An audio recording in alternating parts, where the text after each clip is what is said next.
Hello, everybody, and thank you for tuning in to the Liberty Report. With me today is Daniel McAdams, our co-host. Daniel, good to see you. How are you this morning, Dr. Paul? I'm doing very well, and we right. have a special guest today, and we're excited about that. And I'm going to hold up a book that he's written, and we'll do a little discussion about his book. But he's also been involved in the libertarian movement for a long time. Has a radio talk show, and I've been on it at least 3 or 4 times. He might even tell you how many times I've actually been on it. But he's been in this business of promoting libertarianism for a long time, but especially in the last 15 years. But the book is something that is dear to our hearts. It's on foreign policy, and guess what? He's a non-interventionist, and he writes about Afghanistan, and it's called A Fool's Errand. Time to end the war in Afghanistan. Scott, welcome to our program, and let's end that war as quickly as we can. Thank you very much for having me, Dr. Paul. Okay, very good. As you know, I consider you to be the greatest American hero ever. Oh, so calm down. Very happy to be here with you. So, what got you first involved in the libertarian movement? You've been involved even before you had your radio program, and you have, how many interviews have you done now? I was making fun of a few interviews, but you've had quite a few, haven't you? Yes, it's 4,600 and something interviews now, going back 15 years to April 2003. Right. At the beginning of the war. And that is, you have a scotthorton.com? .org, right. .org, and you Yeah. post And it that's there. 30 interviews of you so far. Oh, boy.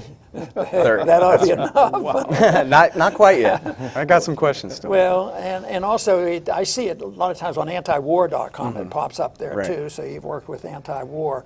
But what got you motivated on this, other than the fact that the war in Afghanistan is insane? I was kidding you before. I said, you know, you better start making notes about writing the next book. When are we going to stop the war in Syria? You know, it goes on and on. But of course, our goal should be to stop all these ridiculous wars of aggression, you know, and that's where our real problem is. But I'm sure that you keep up to date on these various invasions that we have made, and we've just finished this weekend.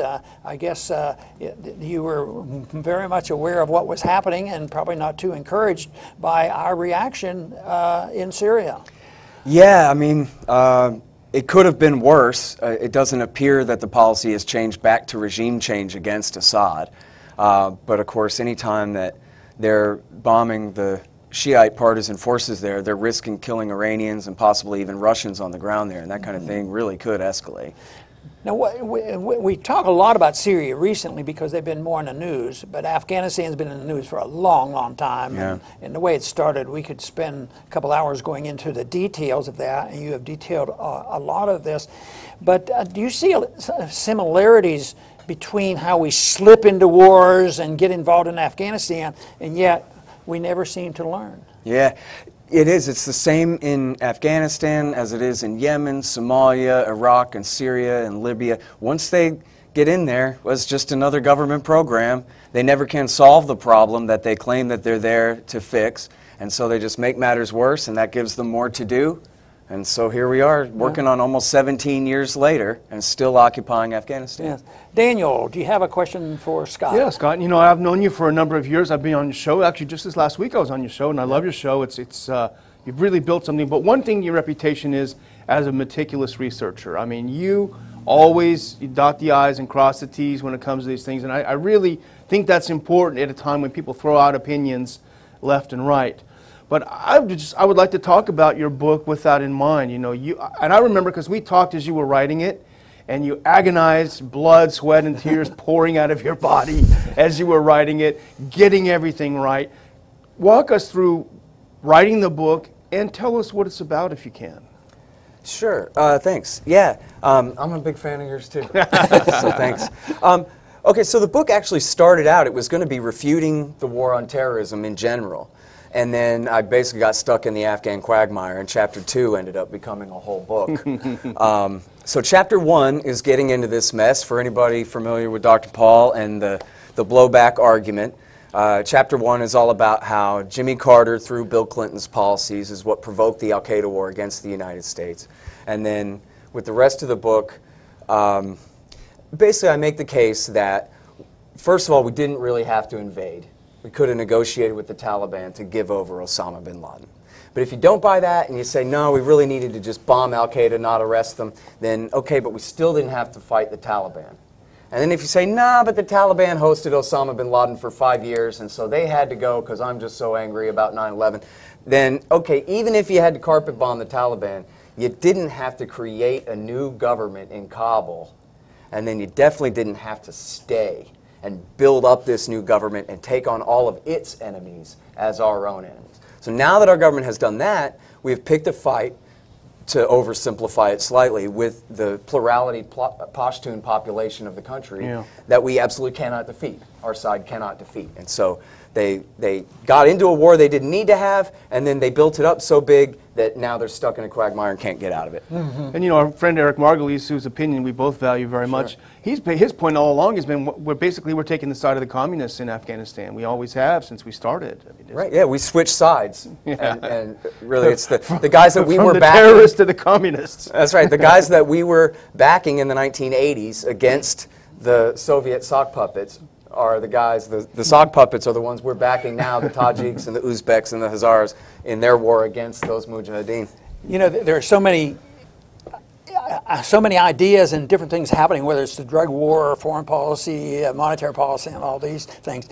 But I want to ask a question or get your opinion about, you know, libertarianism. Sure. Where is it going? There's articles now coming out and saying the libertarian moment is over and done with. And if we went up to Washington, I shook hands with some of the people I know, you might see why they have that opinion. If you turn on the evening news, you might get that opinion.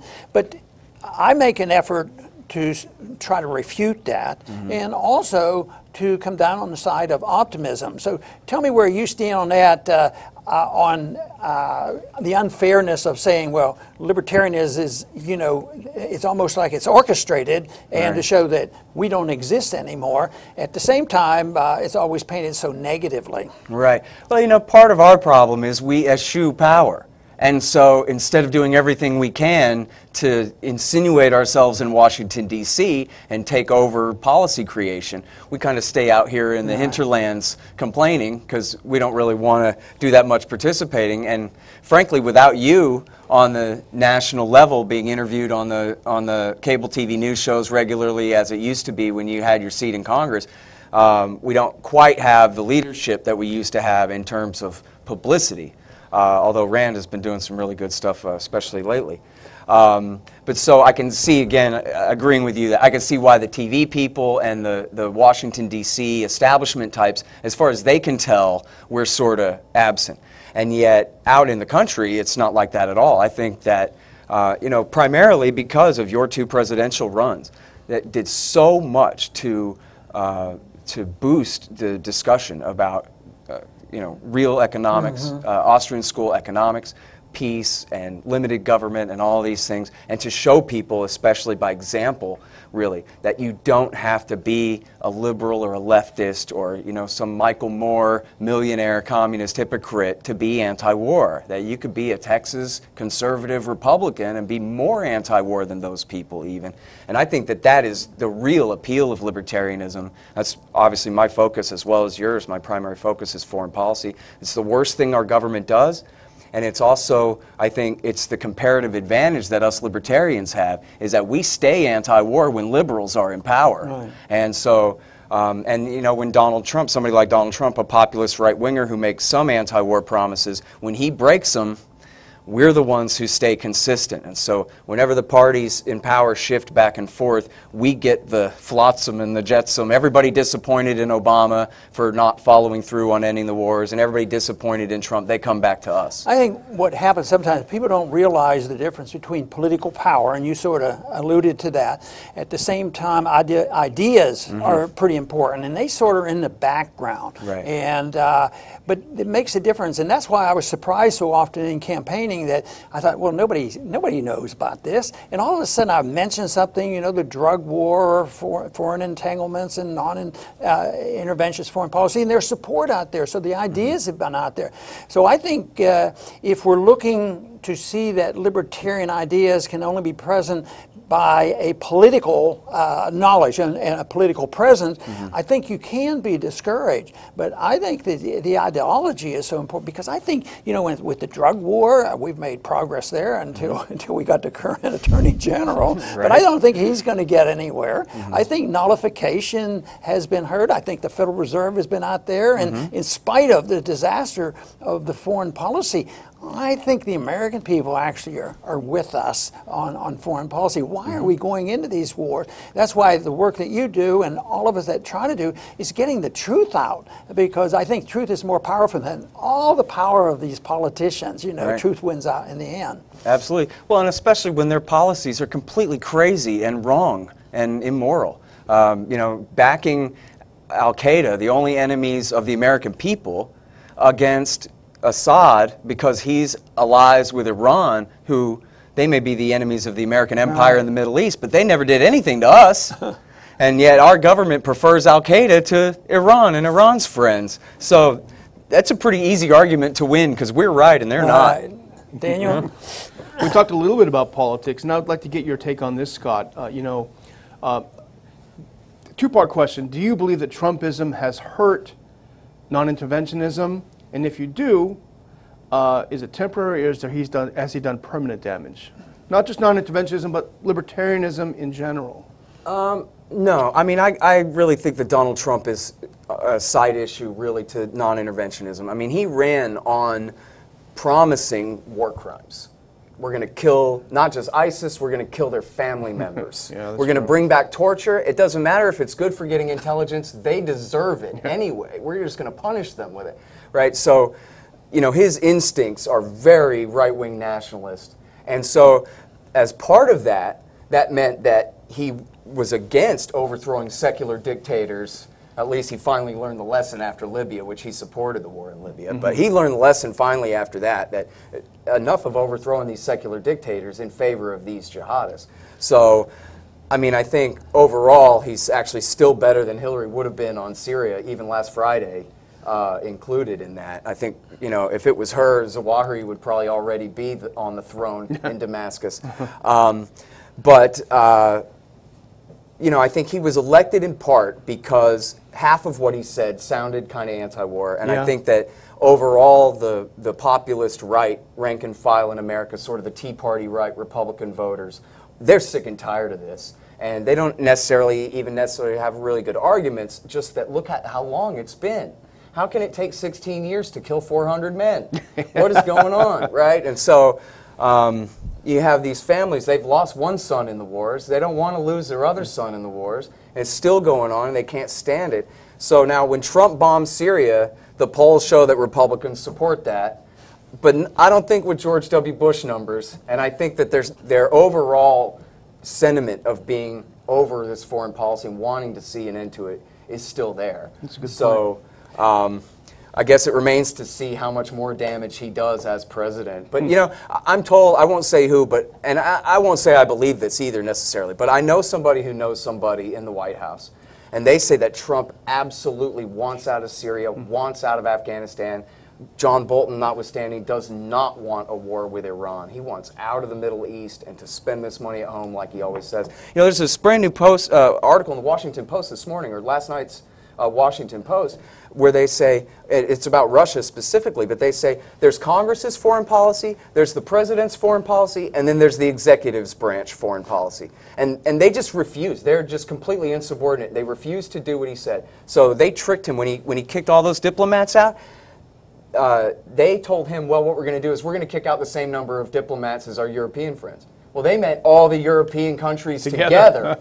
He thought that, and then when he found out the next day that the French and the British had only kicked out 4 each, and that the Americans had kicked out 56 or something, that he went absolutely ballistic. Wow. That they're basically framing him up and doing everything they can to try to prevent him from doing the right thing as far as the Russians go. And honestly, I think that it's going to end up blowing up in their face. I think the American people agree with Trump that we do want to get along with Russia. I mean, I was thrilled. Weren't you guys thrilled when you heard that he invited Putin to D.C.? Yeah. And that's what he should have done on the very first day in office. He should have invited Putin to D.C. and just shove this whole Russiagate argument right back down the throats of the Democrats and the CIA. Scott, how do you think this will end? You've written about this in great detail. It's been going on for a long time. It can't go on forever, but it can go on for a long time. Yeah. These wars can last. But do you think it's going to end some of these things, whether it's economics or foreign policy? I claim, you know, it's an overwhelming task to convert the people in Washington, not the American people, that I can't see next month or next year, after the next election, that all of a sudden the majority will be agreeing with us. Right. So what do you think the odds are that eventually that's the way it'll end? Or do you think that something like going broke might play a part in this? Because it doesn't look like we're going to all of a sudden have the right kind of people there. Not that we shouldn't keep trying, and you know, even if you have somebody moving us in a direction, it's beneficial. But it just seems like they're dead set, and the power and the clout of the neocons and the media and all is so strong that I keep thinking that the American people have to support getting out of there. But the big question is how do you think it's going to be resolved? Yeah, I mean, the American people in the polls have been against the Afghan war since at least 2013. They've even said that it was not worth fighting in the first place, even including September 11th. No fake weapons of mass destruction in Afghanistan. They still are saying we should have never even gone at all. You know, in this book, Fire and Fury, about the first 9 months of the Trump administration here, there's a quote from Dina Powell, who was the Deputy National Security Advisor, saying, look, at the end of the day, bottom line is, if Trump pulls the troops out of Afghanistan, then he loses a war. And Trump can't lose a war.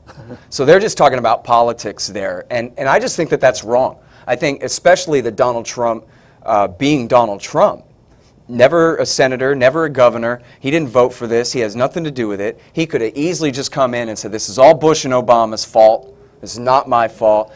The Pashtuns of Afghanistan are not our enemies, and now they're not again, and we're just going to leave. We're not calling it a loss or a victory. We're just coming home. And if the government in Kabul can't stay, then blame that on George W. Bush and Barack Obama, the dummy and the coward, or whatever his bad names. And then he could do it. And I think the American people would just applaud. I think it's only in Washington, D.C. they say that, oh, that would be bad. But, part of this, though, too, is they say, well, ISIS is there now. Well, these are still just local Pashtun fighters, local militiamen, not real ISIS international terrorists at all. But the story that they claim is that Obama didn't create ISIS by backing al-Qaeda in Libya and in Syria, and then that blew up in his face. No, he created ISIS just by pulling the troops out of Iraq. So the lesson is you can never pull any troops out of anywhere, because then anything bad that happens in that country will be your fault. Troops. Right, exactly. Send in more troops. Right. So now anything bad that happens while their troops are still there, well, that's just despite their best efforts, right? But I just think that that's wrong, and I think the American people are over it. I think if Donald Trump ended the Afghan war tomorrow and told the American people, look, you're going to hear a lot of criticism about this, pick which side you're on, I think the American people would side with him, hands down. I think you're right. Scott, I want to thank you for being with us today. It's a great book here. I want to put it up again for our viewers to see, because Scott writes well, and he also is on the side of non-intervention. He knows about Afghanistan, and he knows how to apply that to our total foreign policy. Scott, thank you very much for being with us today. Thank you, sir. Really appreciate you having me. And I want to thank our viewers for tuning in today, and please come back to the Liberty Report soon.